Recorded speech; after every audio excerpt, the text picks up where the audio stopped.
अस्सलाम वालेकुम, welcome back to my channel life with Sair Parvez. कैसे हैं आप सब? मैं उम्मीद करती हूँ आप सब बिल्कुल खैरियत से होंगे।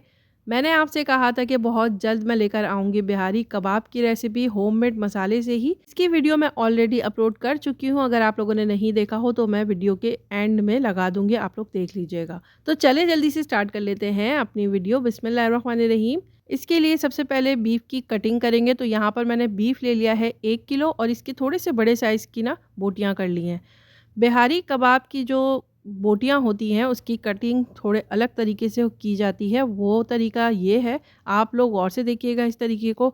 बहुत ही आसान है, बस शर्त ये है कि आपकी जो नाइफ़ है ना वो शार्प होनी चाहिए।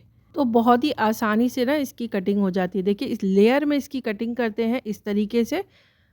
बिल्कुल चौकोर सा पीस होता है, कम से कम 1 से डेढ़ इंच की चौड़ाई इसकी होनी चाहिए और इस तरीके से इसकी कटिंग करते हैं। एक बार करेंगे तो बहुत ही आसान लगेगा। तो देखिए इस तरीके से मैंने सबकी कटिंग कर ली है और अब इसमें मसाला ऐड कर रही हूँ। 1 टेबलस्पून अदरक लहसुन का पेस्ट इसमें ऐड करेंगे। कच्ची प्याज का पेस्ट इसमें जाएगा। तो यहाँ पर मैं क्यूब्स बनाकर रखती हूँ। ये प्याज ही है, पर्पल कलर की प्याज थी, तो इसलिए आपको कलर जो है वो पर्पल लग रहा है। कभी-कभी बहुत डार्क कलर आता है प्याज का, तो ख़ैर मैंने इसका पेस्ट बनाकर रख लिया था, इसलिए आपको क्यूब्स नज़र आ रहे होंगे इसके। तो वो डाल दिया है। 3 टेबलस्पून भरकर इसमें डालेंगे और अब यहाँ पर दही ऐड कर रही हूँ। दही इसमें जाएगा फेंट कर 3/4 कप। और अब मैं इसमें ऐड कर रही हूँ तिल और पीनट का जो है ना पेस्ट बनाया है मैंने, वो इसमें ऐड करें क्योंकि यहाँ पर पॉपी सीड्स नहीं मिलता है, तो इसका अल्टरनेट मैं यहाँ पर यही ऐड करती हूँ। तेल ले लेती हूँ सफ़ेद 1 टेबलस्पून और 1 टेबलस्पून मूँगफली ले लें, उसको रोस्ट कर लें और उसका इस तरीके से पेस्ट बना लें। और अब यहाँ पर देखिए होममेड मसाला बिहारी कबाब का जो मैंने बनाया है वो ऐड करेंगे इसमें 5 टेबलस्पून। मैंने जो बिहारी कबाब का मसाला आपसे रेसिपी शेयर की है वो 2 किलो की है, तो हाफ़ इसमें ऐड कर देंगे क्योंकि 1 किलो गोश्त है। तो यहाँ पर 5 टेबलस्पून मैंने इसमें ऐड कर दिया है। और अब इसका ख़ास इंग्रेडिएंट जो है ना वो है सरसों का ऑयल यानी मस्टर्ड ऑयल। यही इसमें ऐड कीजिएगा, कोई और ऑयल इसमें डालेंगे तो इसका वो जायका और इसकी जो खुशबू होती है ना बिहारी कबाब की वो नहीं आएगी। तो यहाँ पर आपको ऑयल ऐड करना है। ऑयल ऐड करेंगे 1/3 कप और इसकी मिक्सिंग अच्छी तरह से मल-मल कर करनी है, ठीक है? आपने देखा ही होगा, बिल्कुल ऐसे ही मिक्स करेंगे और फिर इसको 3 से 4 घंटों के लिए छोड़ देंगे। बाहर रखें या फिर ओवरनाइट भी आप रख सकते हैं, कोई मसले की बात नहीं है। इसका मेन इंग्रेडिएंट यानी बिहारी कबाब का मेन इंग्रेडिएंट है पपीते का पेस्ट, तो वो मैं इसमें शामिल कर रही हूँ। पपीते का पेस्ट आपको ग्रीन नहीं लग रहा होगा क्योंकि इस बार मैंने इसका छिलका उतार कर पेस्ट बनाया, इसलिए ज़रा वाइट सा है। अगर छिलके के साथ बनाएंगे पेस्ट इसका तो फिर वो ग्रीन ग्रीन सा होगा, तो कोई मसला नहीं है, जैसे चाहे आप बना सकते हैं पेस्ट। तो वो पेस्ट ऐड कर दिया है मैंने, 3 टेबलस्पून भरकर इसमें जाएगा और फिर इसको अच्छी तरह से मिक्स कर लेंगे। अच्छा, पपीते का जो पेस्ट है आपको कब इसमें शामिल करना है? कम से कम 3 घंटे पहले आपको इसमें शामिल करना है। अगर गोश्त आपका अच्छा है, आपको पता है कि बीफ फ़ौरन गल जाने वाला है, तो फिर आप 1 घंटे पहले इसमें पपीता ऐड करेंगे। और आपको पता है कि गोश्त में थोड़ा-सा वक़्त लगता है, तो आप 3 घंटे पहले इसमें लगाएँगे। मैंने 3 घंटे के लिए पपीता लगाकर इसमें छोड़ा था, तो अब यहाँ पर 3 घंटे हो चुके हैं। मैंने यहाँ पर लिया है वुडन स्क्यूवर। आपके पास वो स्टील वाले या लोहे वाला जो हो, तो आप उसमें ही लगा लीजिएगा। ये वुडन था तो थोड़ी-सी मुझे मुश्किल हुई थी इसमें पिरोने में, क्योंकि इसकी स्टिक थोड़ी-सी मोटी थी इस वजह से, और स्टील वाली जो होती है वो थोड़ी-सी शार्प होती है, तो इसलिए इसमें पिरोने में मुश्किल नहीं होती है। ख़ैर इसमें भी कोई इतना मसला नहीं हुआ है, आराम से हो गया है। ये आप देख सकते हैं, मैंने इसी में सारी बोटियाँ जो हैं वो पिरो ली हैं।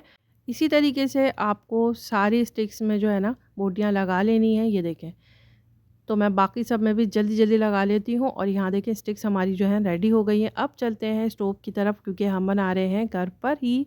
तो तवा ले लिया है और यहाँ पर हल्का सा इसमें ऑयल लगा रही हूँ ब्रश की मदद से, और फिर इसके बाद जब ये हल्का सा गर्म हो जाएगा ना तवा, फिर उस पे रख देंगे सारी स्टिक्स। तो तवा इतना बड़ा है कि एक दफ़ा में ही सारी स्टिक्स इसमें आराम से आ गई थी और कोई मुश्किल नहीं हुई। तो यहाँ पर देखें तवा गरम हो चुका है, सारी स्टिक्स मैं रख रही हूँ इसके ऊपर। बहुत जल्दी बन जाता है क्योंकि इसमें पपीता लगा हुआ है, गोश्त अच्छा गल चुका है वैसे भी, तो उसको बस हमें अच्छा सा कलर देना है।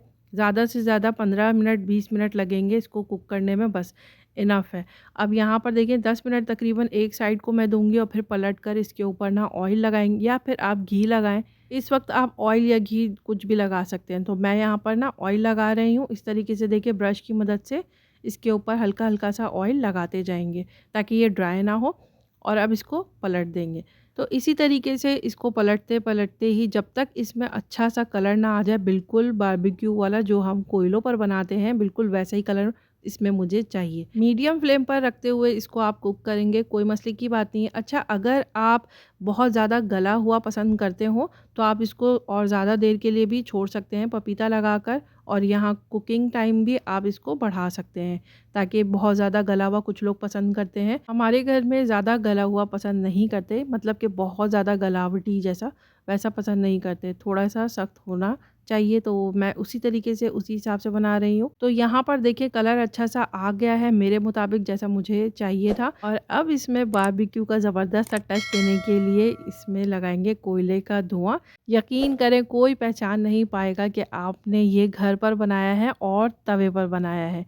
बहुत ही अच्छी इसकी खुशबू और इसका जायका आएगा अगर आप कोयले का इसमें स्मोक देंगे तो यहाँ पर देखिए कोयले का स्मोक मैं दे रही हूँ।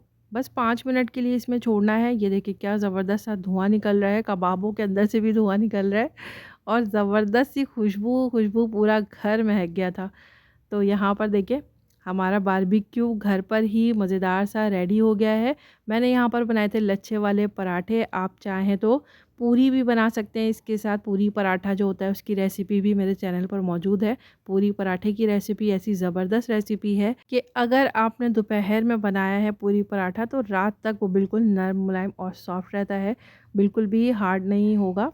उसका लिंक मैं डिस्क्रिप्शन बॉक्स में दे दूँगी, आप लोग ज़रूर देखिएगा, उस रेसिपी को ट्राई कीजिएगा। और यहाँ पर देखें बारबेक्यू का टेक्सचर आप चेक कर सकते हैं, ये बिल्कुल नरम मुलायम है, बिल्कुल बाहर जैसे मिलता है या घर पर हम बारबेक्यू करते हैं बिल्कुल वैसा ही बना है। और इसके साथ हरी वाली चटनी जो होती है, बारबेक्यू की जो चटनी होती है मैंने वो बनाई है, उसकी रेसिपी भी मैं इंशाल्लाह जल्द अपलोड कर दूँगी। बारबेक्यू की चटनी आप ऐसे भी इंजॉय कर सकते हैं। इस मज़ेदार से बारबेक्यू की रेसिपी का जो सीक्रेट मसाला है, होममेड बिहारी मसाला, मैं उसकी रेसिपी आपसे शेयर करने जा रही हूँ।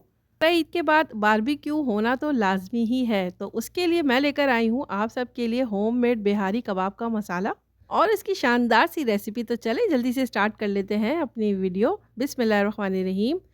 तो सबसे पहले एक बोल में मस्टर्ड सीड्स ले लेंगे, 2 टीस्पून मस्टर्ड सीड्स यानी सरसों का दाना या फिर राई दाना जिसको कहते हैं वो ले लेंगे। और फिर दालचीनी के 2 इंच का टुकड़ा ले लेंगे, 5 से 6 हरी इलायची ले लेंगे।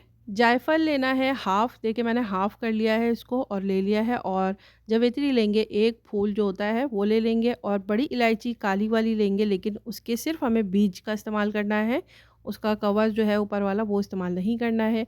ज़ीरा लेंगे 2 टीस्पून और ये है कबाब चीनी, इसको इंग्लिश में टेल पेपर कहते हैं। और इसको देखिए इसका लुक इस तरीके से, इसकी ना टेल होती है, देखने में ये काली मिर्च की तरह ही लगती है लेकिन इसकी टेल होती है, तो ये कबाब चीनी कहलाती है। और ये मैंने ऐड किया इसमें 2 टीस्पून। और अब इन मसालों को हमें रोस्ट करना है, लेकिन बिल्कुल कम करना है, कोई बहुत ज़्यादा रोस्ट नहीं करना कि कलर आना चाहिए या ऐसा कुछ भी।